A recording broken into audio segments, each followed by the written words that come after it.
The samurai. Japan's famous swordsman. Contrary to popular belief, the samurai warrior cult wasn't an all-male affair. The story of samurai women is one of the great untold secrets in Japanese history. Female warriors could be just as brave and capable on the battlefield as the men. They were loyal and honorable and would fight to the death for their clan. Recent archaeological investigations show that women played a crucial role on the battlefield. This is the true story of Takeko Nakano, a female warrior who in 1868 faced a vastly superior force in a battle that marks the end of the samurai era.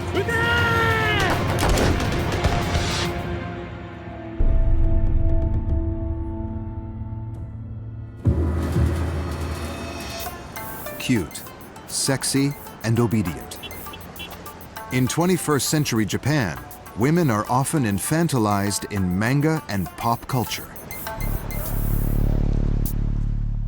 But in the country's martial arts schools, the age-old tradition of Japan's female warriors continues to thrive. Their greatest role model, Takeko Nakano, a true warrior legend.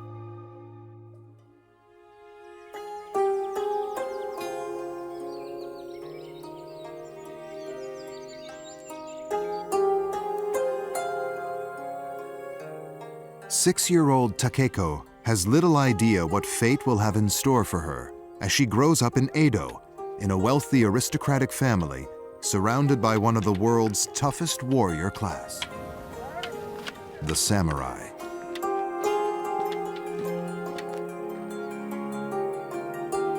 For almost 1,000 years, the samurai have dominated Japanese warfare with their elaborate armor, deadly weapons, and a complex code of honor.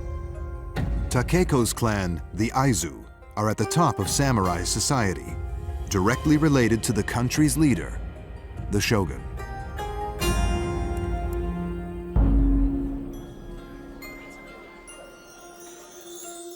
Takeko soon discovers that the privileges of the Aizu samurai are hard-earned.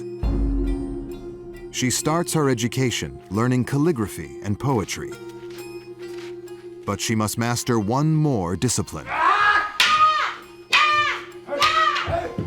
Takeko will learn to fight.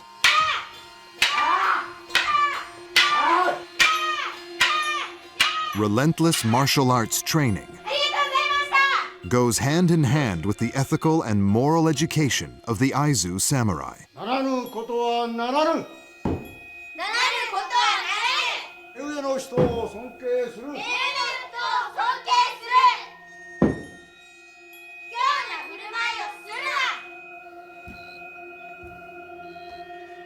Takeko knows her days of childhood are over, under Samurai Master Daisuke's strict school regime. The armor over my shoulder is actually made for a child. So this is the type of armor that a boy of a wealthy samurai family would receive between the ages of 7 and 12. Even though you were taken away from your family, you were still within your clan for all of your training. And in fact, all of your service as a warrior was really centered around being loyal to your clan. While the men served their warlords in the local bureaucracy, women were trained to protect the estate against bandits.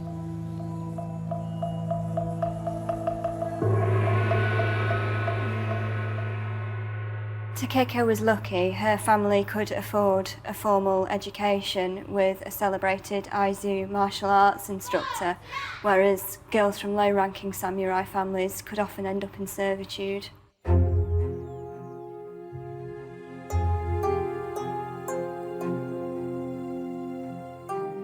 Under the shogun's rule, the Edo period is relatively peaceful. But the ever-vigilant Aizu samurai continue to train their women. And in Master Daisuke's lessons, Takeko starts to show a natural talent.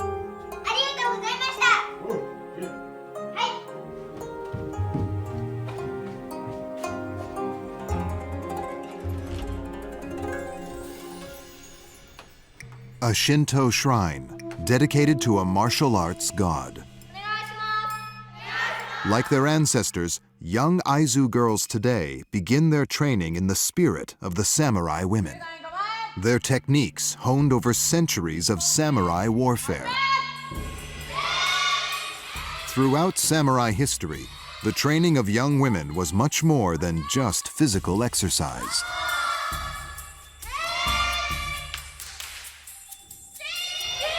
心身の鍛錬、相手を思いやったり、礼儀を大切にしたりといった心の教育の一つとして行われていたんだと思います。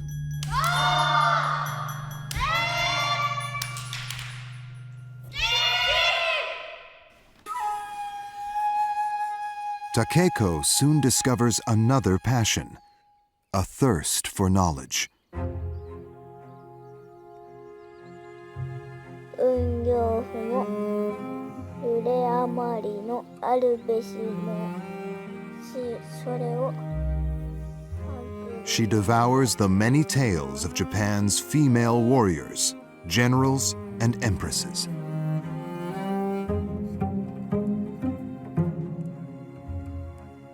But the legend of the beautiful samurai warrior queen, Tomoe Gozen, leaves the deepest impression. 600 years before Takeko was born, the skilled horsewoman and samurai general made the ultimate sacrifice for her lover in the early 13th century. Tomoe Gozen is famous because of her staunch bravery in the face of overwhelming odds. She and her commander were facing an enormous opposing force. Her commander ordered her to escape, but she refused, and instead she attacked the enemy commander, decapitated him. In doing so, she gave her commander precious minutes to prepare for his own honourable death in the face of inevitable defeat.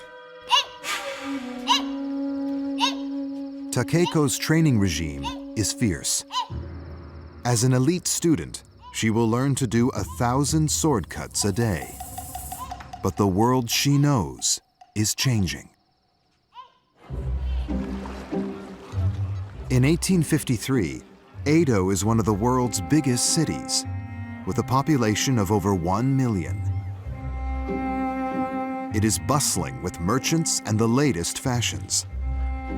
But it's also a place of economic hardship and growing discontent with the shogun. Outside the samurai compounds, many are poor, hungry, and desperate.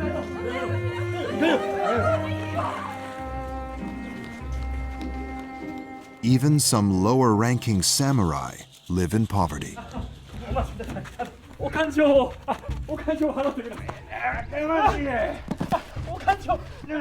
Despite the reduced wealth, the samurai was still at the top of Edo period society. Even the rich merchant had to succumb to the samurai's status.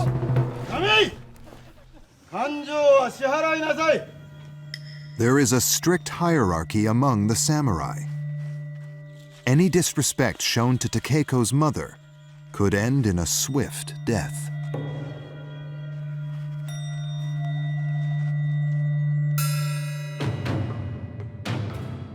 With growing unrest all over the country, the shogun relies on his Aizu samurai to maintain control among Japan's 260 rival clans. Takeko was brought up in a dangerous place. Edo is full of political intrigue and a growing discontentment among the samurai who blame the shogun for the increasingly unstable economy.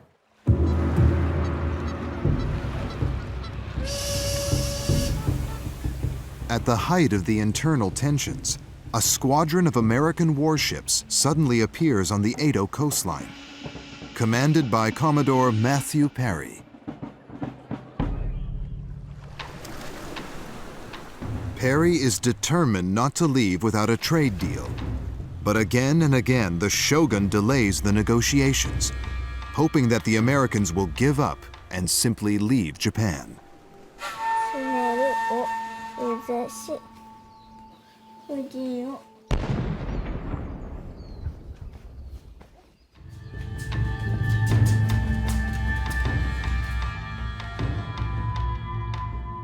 The frustrated Perry unleashes a final warning to the shogun. Shots are fired to illustrate his power. Commodore Perry's cannons were far more sophisticated than the Japanese, and they had a much larger reach and much more power. Perry's continued presence in Edo causes outrage among the proud samurai. Without means of retaliation, the shogun signs the much-despised trade agreement with the United States. The samurai knew they had to change their ancient ways or lose to the new naval powers. With America's breakthrough in Japan, the British, French, and Russian fleets begin to arrive. They set up trading posts, bringing Western goods and influence. Their impact will change Japan forever. As Western influence grows, many samurai accuse the shogun of appeasing the West, bringing dishonor to Japan. The Aizu, the shogun's enforcers, need to be extra vigilant against any signs of rebellion. Meanwhile, Takeko has grown so much in strength and skill that Master Daisuke introduces her to the naginata, a powerful weapon that one day she will handle with absolute perfection. The staff weapon traditionally associated with female fighters in Japan is the naginata. It was a very versatile weapon. As you can see, it's got a very long shaft and a very long reach. It could be used to deliver wide, sweeping cuts to the opponent. In the heart of modern Osaka, the ancient naginata techniques are still taught.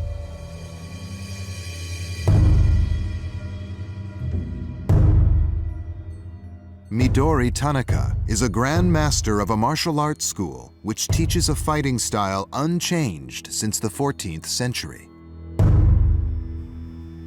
私は9歳から早期である父について稽古しているんですけれども、次の早期になるということで責任が重大だなと毎日ひしひしと感じております。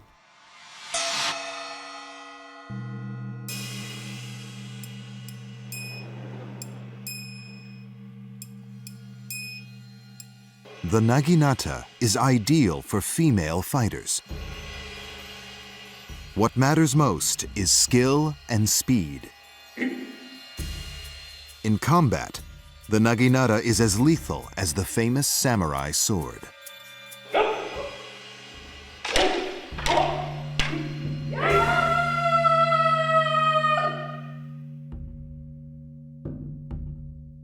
This is the entrance to a samurai mansion. Now here we have some naginata. Naginata are often given as wedding gifts so that a wife can defend the home if needs be. They're on the wall next to the entrance in case of emergencies. Naginata fighting is still practiced as a sport in Japan. Yet in Grandmaster Midori's school, it's taught the traditional way, designed to kill your enemy. If a woman had to defend herself, the naginata was an extremely good weapon because the length of the shaft meant that she could keep an opponent at bay who may otherwise have the advantage in terms of strength and weight. こっちの足切ったんですけれども、もしこっちの足を上げられてもすぐ投げられたら返せるので何回でもいけるんですね。何回でもいけましょうか。はい。何回でもいけましょうか。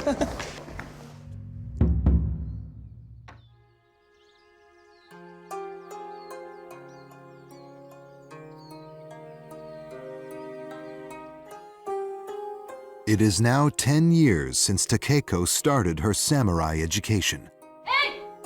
At the age of 16, she has become a master. It was said that the educated should be skilled in the ways of the pen and of the sword, but for a 16-year-old girl to be a master at using the naginata was very unusual. She was obviously a very special person. Takeko instructs younger students, like her sister Yuko, who has also joined the school.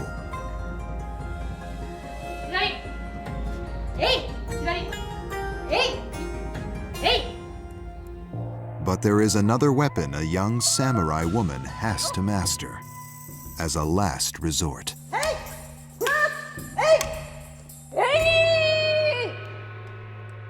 When girls from samurai families reached womanhood, they were given the kaiken, or a dagger.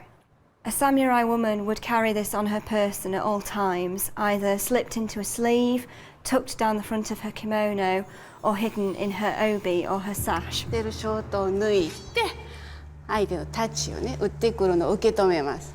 その時にしのぎで受けますね。刃を決して太刀の方向けないようにしのぎで受けて流して、反対側の場合も全部こうしのぎで受けて払って最後にこの喉をかき切って終わります。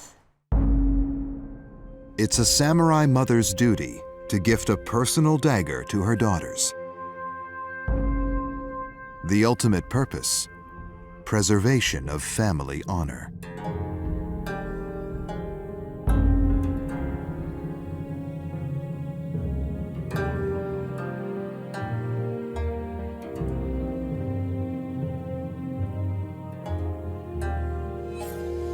The most important use of the kaiken was to assist in ritual suicide in order to achieve an honourable death.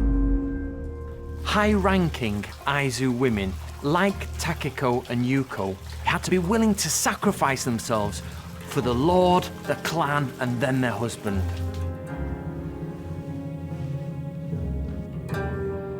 A samurai woman's suicide requires special preparation.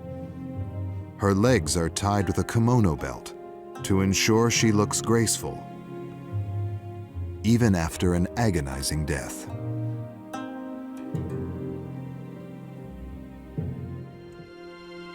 Apart from attaining fighting skills, the main goal of the costly education that the samurai girls went through was to mold cultivated, refined, and educated brides that could be married off to build or strengthen alliances with other clans or families. Before Takeko leaves school, Master Daisuke introduces his nephew to her family.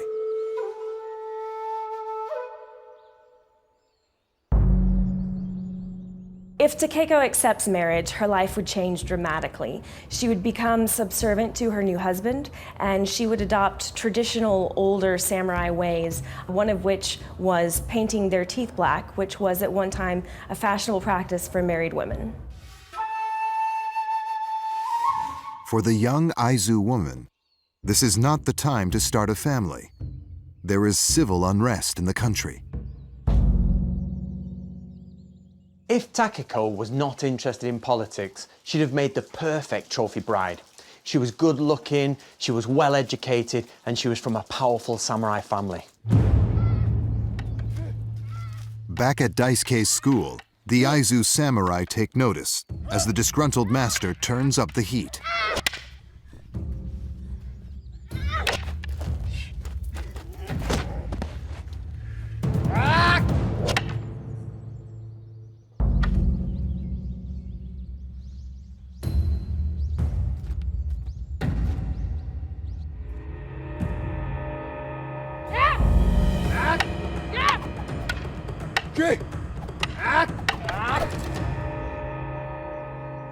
Had this been a real fight, Master Daisuke would have been dead.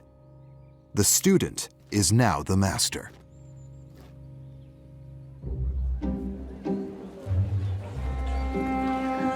Takeko is 16 when she leaves Master Daisuke to work as a martial arts instructor.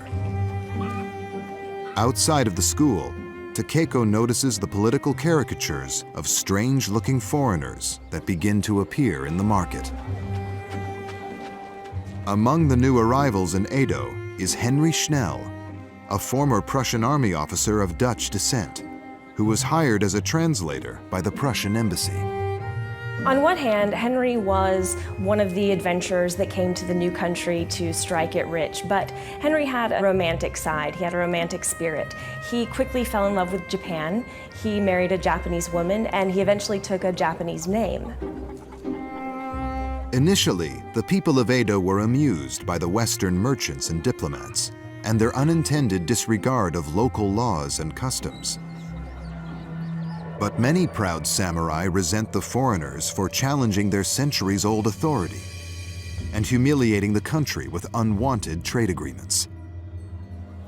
Especially the anti-shogun samurai regard Japan's ruler as a puppet of the foreign devils. 文句あるのか。これからどうなんだ。なんだ。文句があるのか。 Edo at the time was a very dangerous place for foreigners to live. There were lots of samurai who despised foreigners and resented the fact that they lived in the city.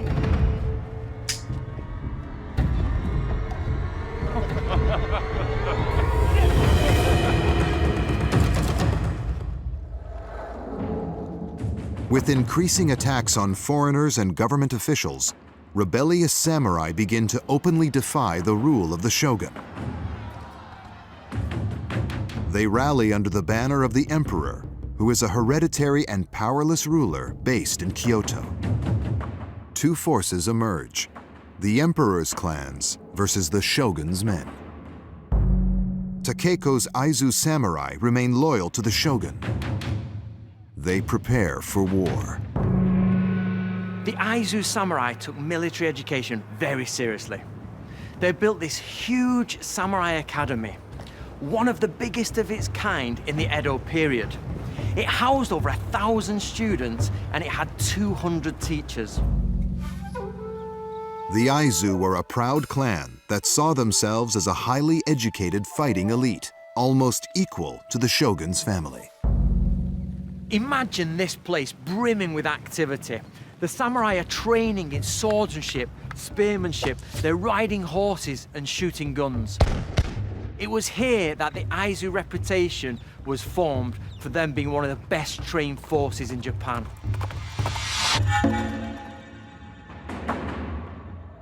But the Aizu's weapons were outdated, yet their enemies were stockpiling modern rifles and cannons from the West.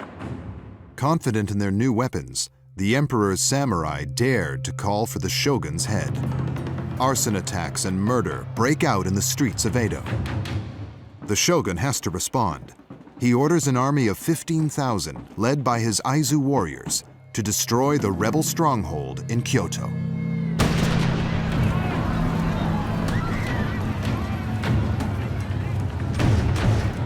The emperor's men are outnumbered 3-1, but with their new rifles and cannons, the shogun's samurai don't stand a chance.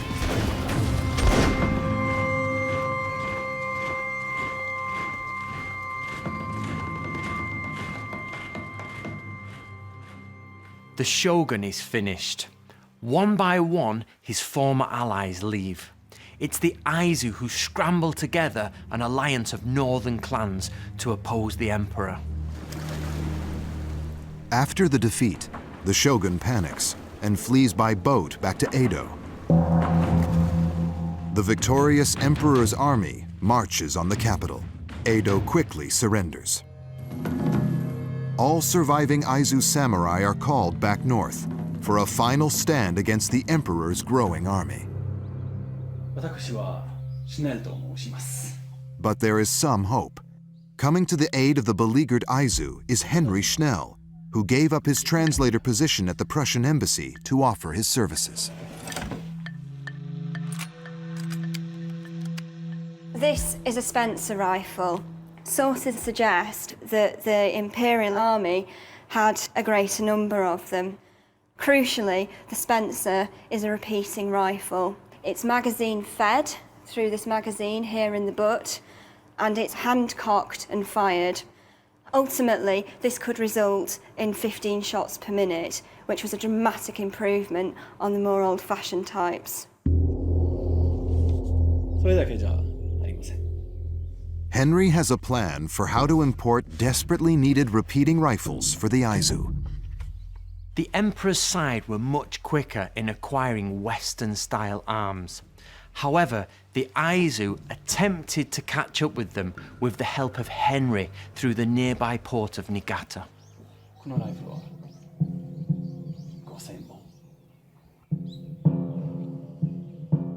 The Aizu were landlocked without a port of their own.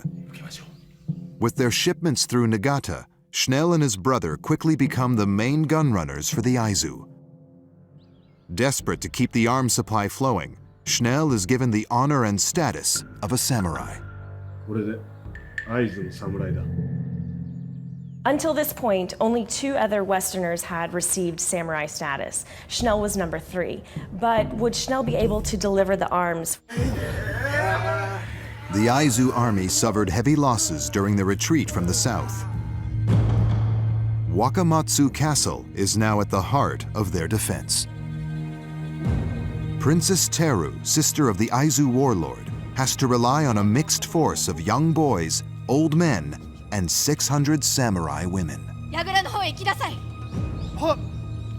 Usually, women like Princess Teru, who were from high-ranking samurai families, did not take part in open warfare on the battlefield, but they were instrumental in organising castle defences.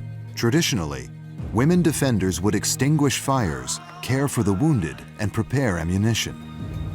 But in the coming conflict, the women will have to fill the ranks of the depleted army.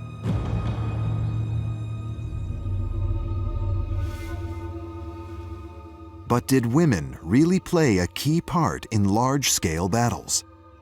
An answer may be found here in this unassuming forest.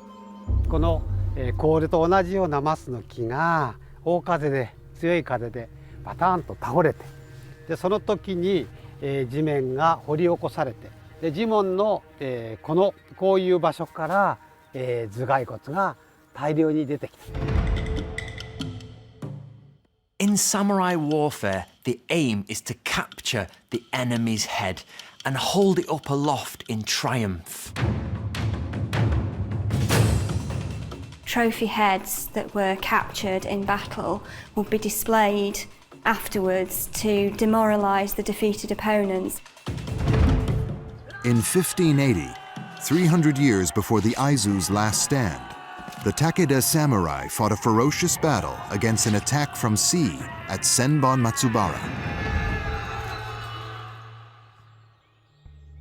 調べた結果、それ全部が成人、大人の骨だったと。それからもう一つは 30% ぐらいが女性、約3分の1の人が、女性としてここで行われていた合戦に参加していたんだろうと。お城の中で戦いがあったりすると、お城に一緒に子どもたちも、女の人や子どもたちも入っているということで、そういう人たちの骨も出るんですけども、ここではそういうものがほとんどないということから、やはり戦闘に参加するためにこの地域に来て、でここで死んでしまった。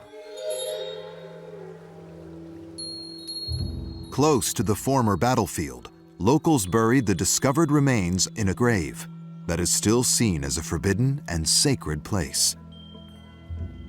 Even today, the locals fear the spirit of the deceased, who lost their lives here hundreds of years ago. 皆さんの了解が得られませんので、中に入って取ることは、もう無理です。After the discovery, Japanese forensic archaeologists searched for other battlefields for skeletons of women soldiers. Across them all, the results were the same, confirming an average of 30% of the skeletons found in these battlefields were female. So why has the contribution of samurai women in battle gone unnoticed for so long? The participation of female warriors in Japanese warfare was largely unrecorded and has remained pretty much invisible over the centuries. Honour and glory tended to be reserved for male warriors. After the fall of Edo, the Aizu scramble to secure their supply lines. Schnell is commanding an Aizu army unit. His mission to secure the vital shipment of rifles arriving in Niigata.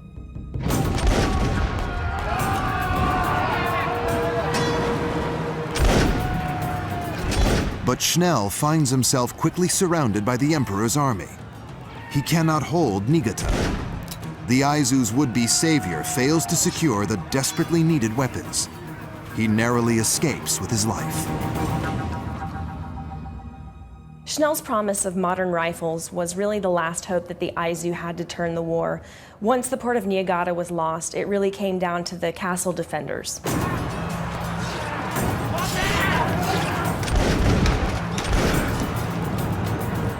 The Emperor's army fights its way through the Aizu province, moving in on its capital, Wakamatsu. Rumors spread that the invaders rape and sell captured Aizu women as slaves to the foreign powers. Yuko has followed her older sister Takeko to Aizu.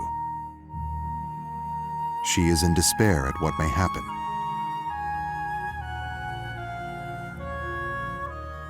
But Takeko is determined not to commit suicide. She cuts their hair in the style of the male samurai.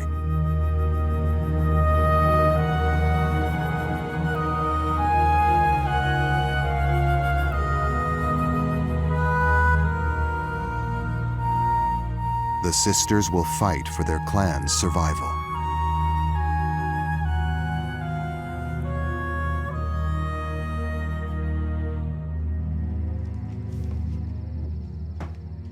And they are not alone.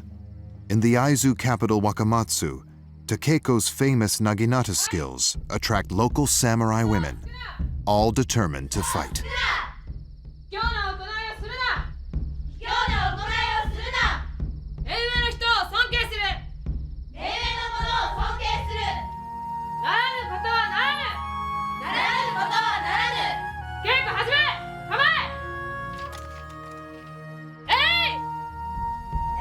Joined by her mother and sister, Takeko prepares the young women for the upcoming battle.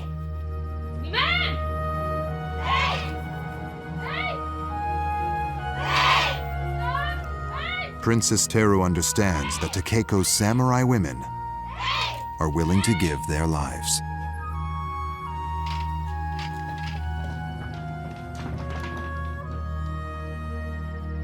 Minasan, 我が会津藩のためにありがとう。はい。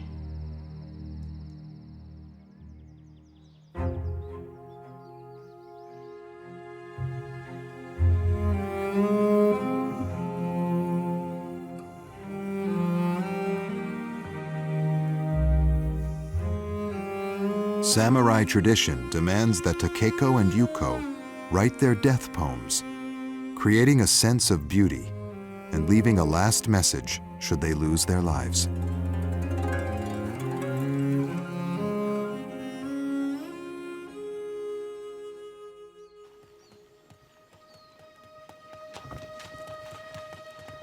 Wakamatsu is now completely surrounded by the Emperor's army. Finally, the battle begins. 5,000 outgunned Aizu against a siege army of 15,000. The Emperor's army has blocked all access roads to the castle. A call goes out to break the blockade with a sortie. And Takeko gathers her women to join with the remains of the Aizu army.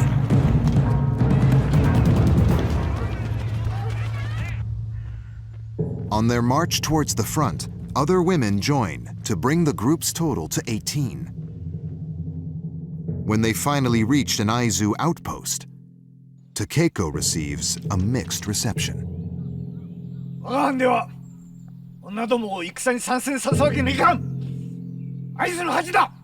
As a samurai woman, Takeko has to submit to the commander's orders. しかし、私たちはどうしても参戦したいと思っています。Honour and glory tended to be reserved for male warriors, and it would have been seen as shameful by male samurai if the outcome of a victorious battle could in any way be attributed to women. Takeko has only one option left. お許しがないのなら自害します。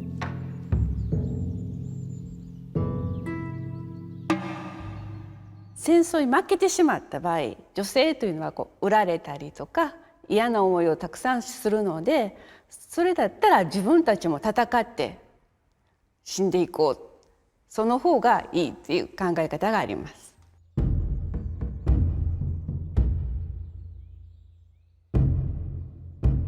The next day, Takeko's women have finally joined forces with the Aizu men.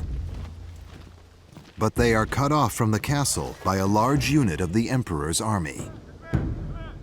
On the morning of October 10th, 1868, the Aizu women knew that they were about to face troops with firearms, so the plan was to attack them forcefully and suddenly and get in proximity where they could use their blade weapons on the enemy. While the main Aizu force with Takeko's women engages the enemy, two other units attack from the flanks. The aim, to break through and return safely to the castle gates. It must have been clear to the women that this was a suicide mission against an overwhelming force. This is the moment when Takeko's extensive samurai training culminates into one decisive action. Come on!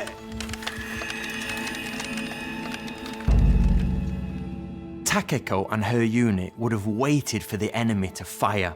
Then their best chance was to charge up and cut them down.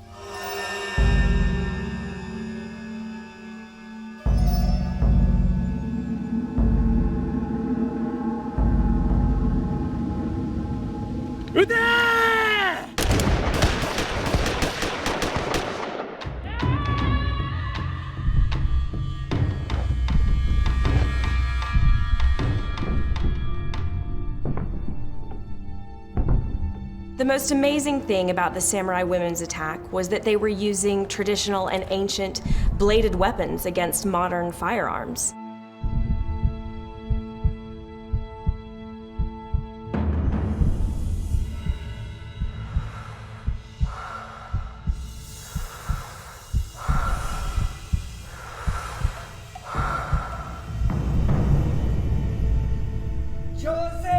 The order was given to take the women alive.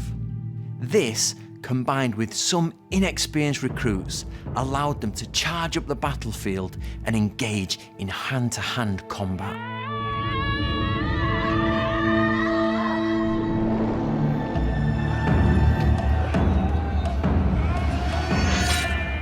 The enemy is shocked by the deadly fury of the Aizu women.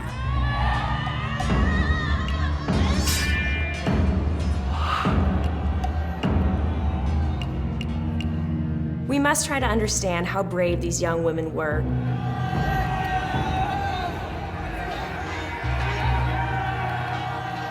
Yuko was only 16 years old when she had to cut men down on the battlefield.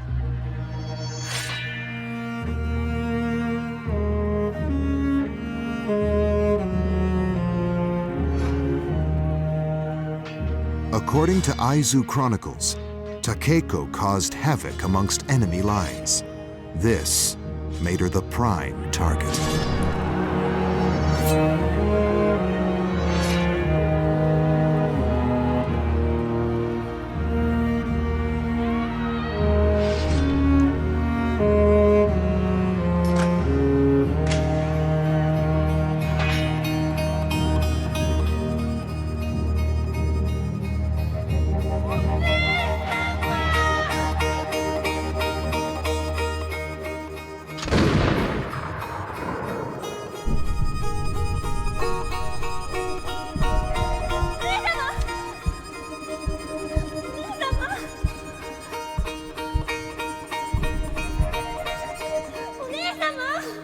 Takeko's sister would have been determined to save her sister from the fate of becoming a trophy.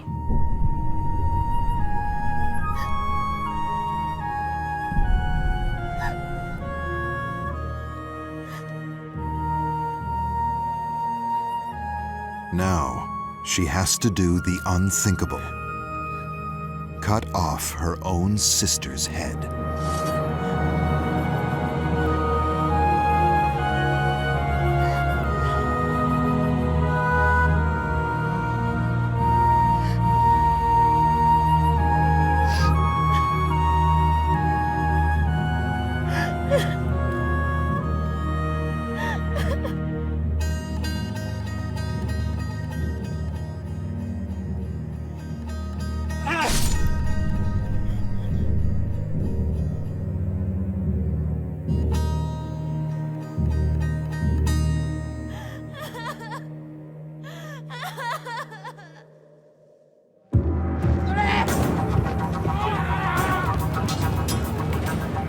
After Takeko's death, the Aizu survivors managed to push through the enemy lines and reach the safety of Wakamatsu Castle. But the war is effectively lost. Over 50 cannons pound the castle day and night.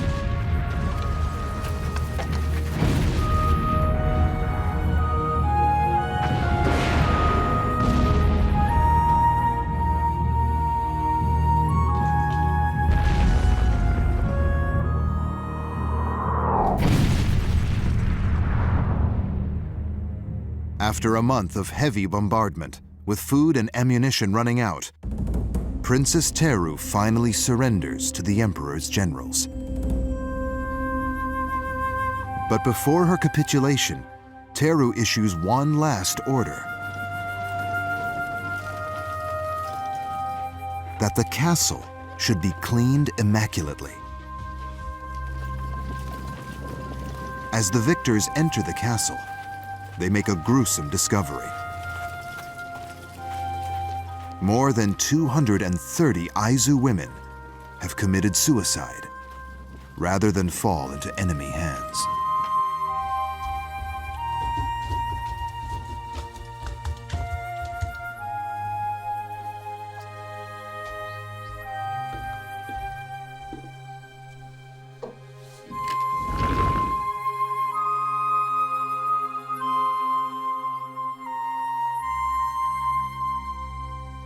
The enemy had left dirty footprints throughout the castle corridors.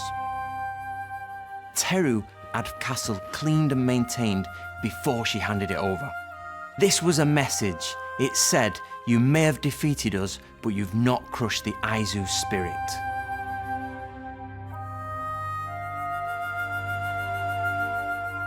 The siege of Wakamatsu Castle marks the end of the 1,000-year samurai era. The new rulers abolish the samurai's elite status and order them to surrender their famous swords. The shogun is packed off to retirement, and the surviving Aizu exiled to the barren lands of northern Japan. Their proud history and clan culture erased by the victors.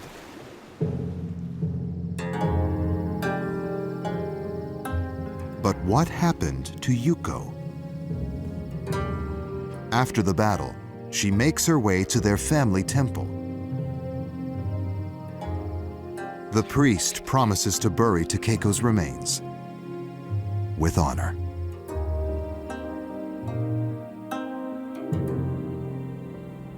Within 40 years of her death, Japan has developed from an isolated backwater state to a modern industrial society.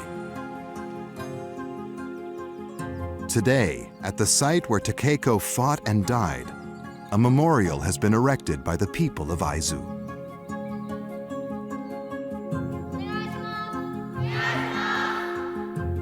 Takeko Nakano has been revered by generations of young Aizu women who live their lives in the spirit of their female ancestors. 中野武子さんの背後を奮戦した時、それから時世の句として残っている言葉からもやっぱり会津の誇り